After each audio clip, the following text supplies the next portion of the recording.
जय हिंद दोस्तों। 26 नवंबर के करंट अफेयर्स में आप सभी का स्वागत है। और आज के करंट अफेयर्स का पहला टॉपिक सहकार प्रज्ञा पहल से संबंधित है। केंद्रीय कृषि मंत्री ने ग्रामीण क्षेत्रों में प्राथमिक सहकारी समितियों को प्रशिक्षण प्रदान करने के लिए सहकार प्रज्ञा कार्यक्रम की शुरुआत की है। इस कार्यक्रम को राष्ट्रीय सहकारी विकास निगम और लक्ष्मण राव ईमानदार राष्ट्रीय सहकारी अनुसंधान और विकास अकादमी के सहयोग से शुरू किया गया है। और इस कार्यक्रम या कह सकते हैं इस पहल के अंतर्गत 45 प्रशिक्षण इकाइयां बनाई जाएंगी और 18 क्षेत्रीय प्रशिक्षण केंद्र बनाए जाएंगे, ताकि देश भर की जो प्राथमिक सहकारी समितियां हैं उन्हें समितियों संबंधित ज्ञान और संगठनात्मक कौशल प्रदान किया जा सके। ये कौशल इसलिए भी देना जरूरी है क्योंकि भारत सहकारी समितियों के एक बहुत बड़ा नेटवर्क है जो स्थानीय, क्षेत्रीय, राज्य और राष्ट्रीय सभी स्तरों पर कार्य कर रहा है। इन सहकारी समितियों को प्रशिक्षण देने का लाभ ये होगा कि भारत सरकार का जो एक महत्वपूर्ण विजन है आत्मनिर्भर भारत, उसे भी प्राप्त करना आसान होगा। और इसके अलावा 2022 तक सरकार ने जो बोला है कि किसानों की आय डबल कर दी जाएगी, उसको प्राप्त करने में भी सहायता मिलेगी। सहकारी समितियां देखिए संगठन का एक रूप होती हैं जिसमें व्यक्ति स्वेच्छा से स्वयं के आर्थिक हितों को बढ़ावा देने के लिए समानता के आधार पर एक साथ जुड़ते हैं। राष्ट्रीय सहकारी विकास निगम की बात की जाए तो 1963 में एक वैधानिक निगम के रूप में इसकी स्थापना की गई थी, जो कि कृषि और कल्याण मंत्रालय के अंतर्गत कार्य करता है। इसे कृषि और किसान कल्याण मंत्रालय के नाम से भी जाना जाता है। इस राष्ट्रीय सहकारी विकास निगम का उद्देश्य है कि कृषि उत्पादों के उत्पादन, प्रसंस्करण, विपणन, भंडारण, निर्यात और आयात के लिए योजना तैयार करना, प्रचार और वित्त पोषण का कार्यक्रम संपन्न कराना। अब चलते हैं अगले टॉपिक की तरफ। अगला टॉपिक भारत के द्वारा अफगानिस्तान के काबुल के निवासियों के लिए पेयजल उपलब्ध कराने के लिए एक बांध बनाया जा रहा है, सहतूत बांध। काबुल में इस बांध के निर्माण का संपन्न हो जाने से काबुल के निवासियों को सुरक्षित और स्वच्छ पेयजल उपलब्ध होगा। सुरक्षित का अर्थ ये है कि कई बार महिलाओं को, क्योंकि घर का जो देख रेख करती हैं वो महिलाएं ही करती हैं, और घर के भोजन और पेयजल इसे तैयार करना महिलाओं की एक बड़ी जिम्मेदारी रहती है। कई बार पेयजल लाने के लिए महिलाओं को दूर जाना पड़ता है। इन्हीं चुनौतियों से निपटने के लिए सुरक्षित पेयजल की संकल्पना लाई गई है, ताकि आसानी से महिलाओं को पेयजल उपलब्ध हो जाए। मैप में देखिए यहाँ पर ऐसे ये भारत है, पाकिस्तान को कल देख चुके थे हम लोग, और भारत की यहाँ से बिल्कुल जरा सा जुड़ा हुआ और पाकिस्तान से सीमा साझा करता है अफगानिस्तान। और अफगानिस्तान में यहाँ पर काबुल है, यहीं पर इस सहतूत बांध का, सहतूत डैम का निर्माण कराया जा रहा है।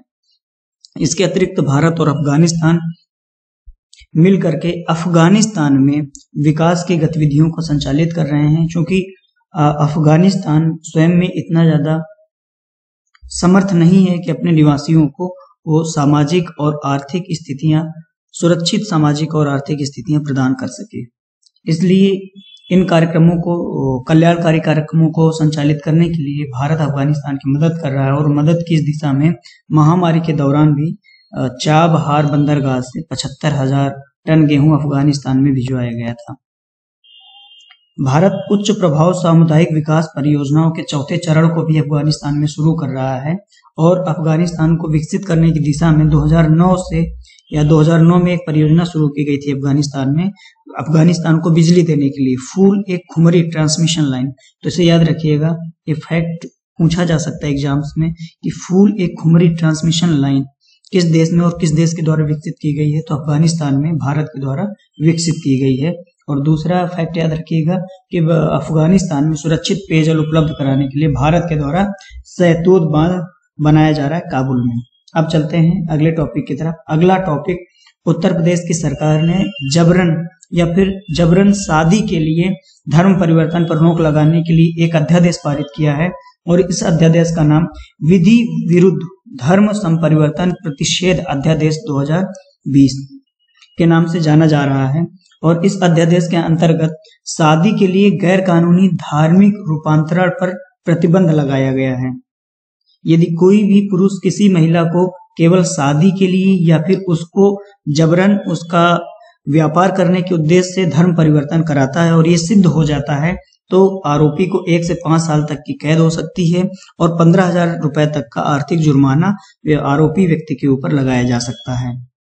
जिसके ऊपर आरोप लगेगा ये कि यदि उसने किसी नाबालिग या फिर अनुसूचित जाति या अनुसूचित जनजाति समुदाय से संबंधित महिला का जबरन धर्म परिवर्तन कराया है, तो ऐसे में आरोपी को 3 से 10 साल की जेल की सजा होगी और 25,000 रुपए का आर्थिक जुर्माना लगाया जाएगा। यदि किसी व्यक्ति के ऊपर यह आरोप लगता है और सिद्ध हो जाता है कि उसने सामूहिक रूप से धर्मांतरण कराया है लोगों का, तो ऐसे स्थिति में 3 से 10 साल तक की जेल हो सकती है और 50,000 रुपए तक का आर्थिक जुर्माना आरोपी व्यक्ति के ऊपर लगाया जा सकता है।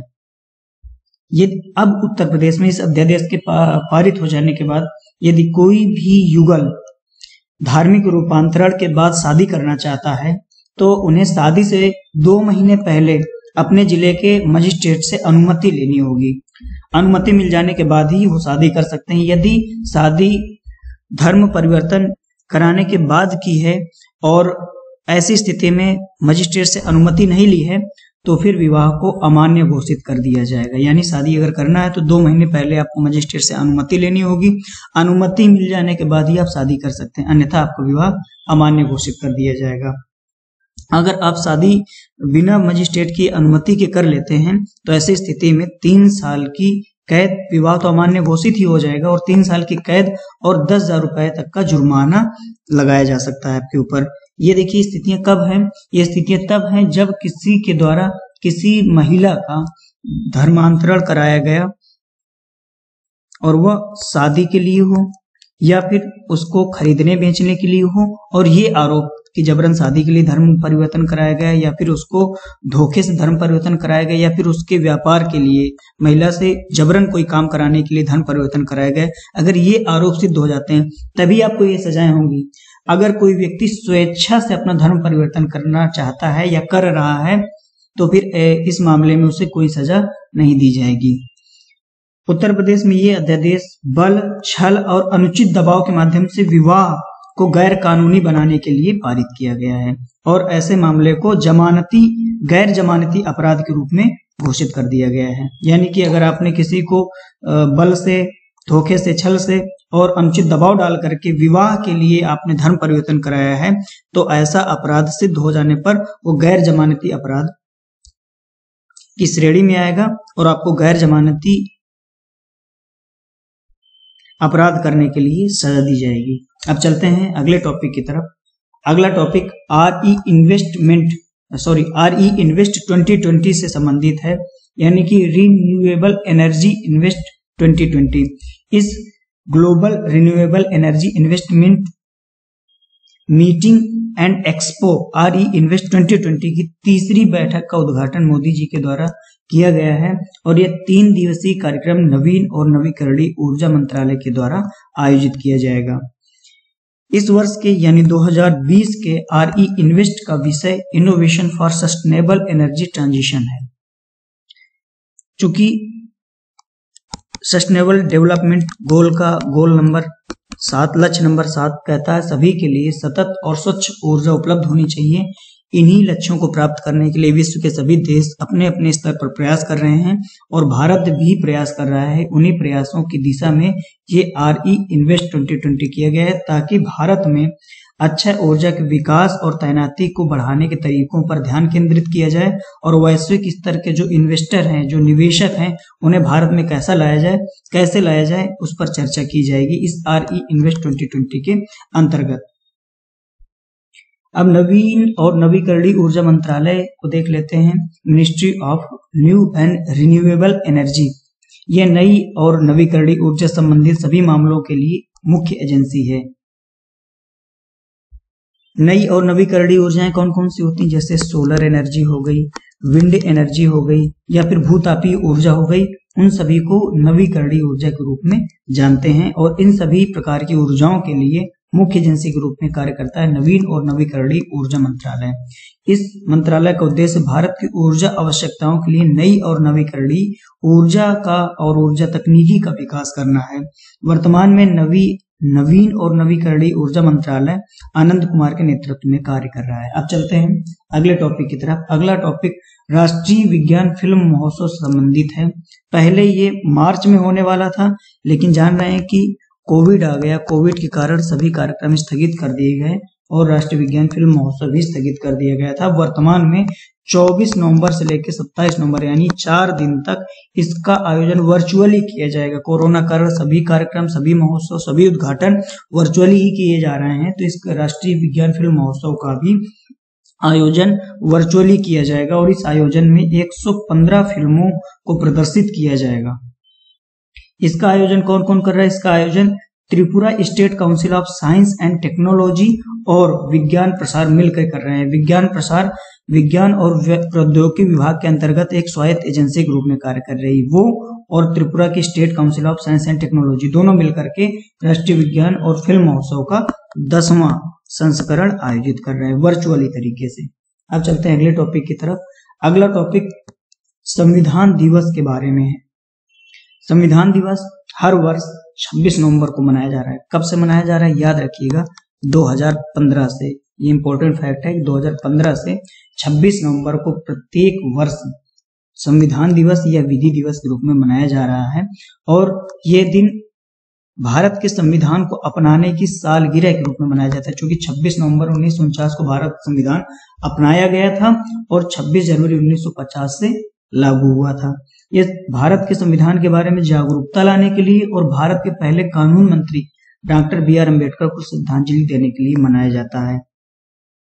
तो इन दोनों पॉइंट्स को याद रखिएगा संविधान दिवस के बारे में। पहला तो ये कि संविधान को अपनाने की सालगिरह के रूप में इस दिवस को मनाया जाता है और दूसरा संविधान के बारे में जागरूकता लाने के लिए और पहले कानून मंत्री डॉक्टर बी.आर. अम्बेडकर को श्रद्धांजलि देने के लिए 26 नवंबर के दिवस को संविधान दिवस या फिर राष्ट्रीय विधि दिवस के रूप में मनाया जाता है। भारत के संविधान के बारे में आप सभी लोग अधिकांश फैक्ट जानते होंगे, फिर भी देख लेते हैं। भारत का संविधान दुनिया का सबसे लंबा लिखित संविधान है। समय जान रहे होंगे कब ये बनकर तैयार हुआ था? 2 साल 11 महीने और 17 दिनों में पूरा हुआ था। वर्तमान में एक प्रस्तावना है संविधान में, 12 अनुसूचियां हैं, 22 भाग हैं, 395 अनुच्छेद हैं। ये 395 अनुच्छेद मूल रूप से भारतीय संविधान में थे और वर्तमान में भी 395 अनुच्छेद ही हैं। कहीं कहीं पर आपको 448, कहीं पर 466 या फिर कहीं 462 ऐसे अनुच्छेद लिखे हुए मिल जाएंगे। तो ये उप अनुच्छेद हैं, सब आर्टिकल्स हैं, लेकिन अभी भी 395 मूल अनुच्छेद ही हैं, तो याद रखिएगा इसे। इसको हाथ से प्रेम बिहारी नारायण रायजादा ने लिखा था, तभी इसे बोला जाता है कि मूल रूप से किसने लिखा था? मूल रूप से प्रेम बिहारी नारायण रायजादा ने लिखा था, इसे अपने हाथों से लिखा था। तो कभी भी ये फैक्ट आ जाए कि भारतीय संविधान को हाथ से या हैंड रिटन किसने किया था, इसे प्रेम बिहारी नारायण रायजादा ने। इस फैक्ट को हमेशा याद रखिएगा, पूछा जा सकता है, पूछा गया है कई बार एग्जाम्स में। बी.आर. अम्बेडकर संविधान की मसौदा समिति के अध्यक्ष थे और उन्हें भारत के संविधान के पिता के रूप में जाना जाता है। सभी लोगों को पता होगा संविधान की जो मसौदा समिति थी उसमें बी.आर. अम्बेडकर तो अध्यक्ष थे, इसके अलावा अल्लादी कृष्णा स्वामी अय्यर, एन. गोपाला स्वामी, के.एम. मुंशी, मोहम्मद सादुल्ला, बी.एल. मित्तल और डी.पी. खेतान ये मसौदा समिति के अन्य सदस्यों के रूप में भी कार्य कर रहे थे। आज के करंट अफेयर्स में बस इतना ही। इस करंट अफेयर्स को आप लगातार पढ़ते रहें, लगातार जुड़े रहें और नोट्स बनाते रहें। नोट्स बनाने का फायदा ये होगा कि जब भी आप यूपी पीसीएस का आने वाला एग्जाम देंगे प्रीलिम्स का, तो करंट अफेयर के आपके सारे के सारे क्वेश्चन इस करंट अफेयर की सीरीज से मिलेंगे। न केवल प्रीलिम्स क्लियर करेंगे बल्कि जब मेंस में बैठेंगे तो करंट से रिलेट करके जो स्टैटिक पोर्शन है वो भी आपका कवर होता चल रहा है, अधिकांश भाग आपका कवर होता चल रहा है।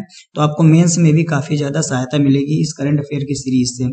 अगर तैयारी से जुड़ी हुई अन्य जानकारी चाहते हैं तो डिस्क्रिप्शन बॉक्स पे हमारा संपर्क सूत्र दिया हुआ है, कॉन्टेक्ट नंबर दिया है, वहां पर जाकर के आप हमसे सीधे कांटेक्ट कर सकते हैं।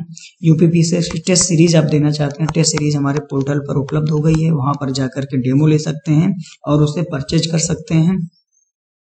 करंट अफेयर की पीडीएफ प्राप्त करने के लिए आप हमारे टेलीग्राम चैनल को ज्वाइन कर लीजिए। टेलीग्राम पर आपको प्रतिदिन करंट अफेयर की पीडीएफ अपलोड कर दी जाती है, उसे आप डाउनलोड कर सकते हैं। इसके अलावा आप जब भी चैनल पे जाएं तो चैनल के कम्युनिटी टैब पे जरूर विजिट करें, वहां पर पर डे एक केस स्टडी आपको दी जाती है।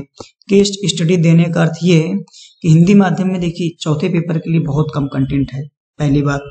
दूसरी बात है कि केस स्टडी सॉल्व करना अपने आप में एक बड़ी चुनौती है।